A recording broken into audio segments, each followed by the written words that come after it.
ডিম তো কম বেশি সবাই রান্না করতে পারে, কিন্তু আমি আপনাদেরকে দেখাবো সহজে কিভাবে ডিম রান্না করা যায় হাতের কাছে যা আছে তাই দিয়ে। হ্যালো এভরিওয়ান, আসসালামু আলাইকুম। লিজাস কুকিং মানে সহজ রান্না, সহজ রেসিপি। প্রথমে ডিমগুলোকে হলুদ দিয়ে মাখিয়ে একটু হালকা ব্রাউন করে নিতে হবে।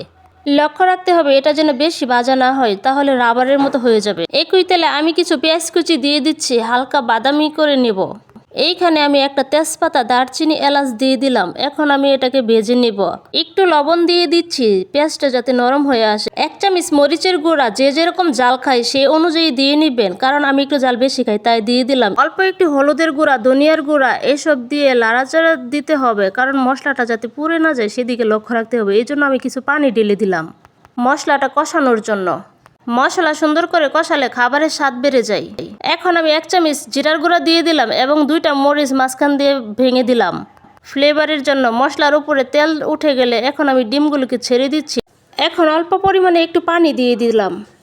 অপেক্ষা করছি মশলাটা গ্রেভি ভাব চলে আসলে নামিয়ে নিব। এখন নামানোর আগে আমি একটু জিরার গুঁড়া দিয়ে দিচ্ছি ফ্লেভারের জন্য। এখন আমি নামিয়ে পরিবেশন করব। এভাবে ডিম বোনা খেলে মুখে লেগে থাকবে। আপনারাও ট্রাই করে দেখবেন, এভাবে খেয়ে দেখবেন কেমন লাগে।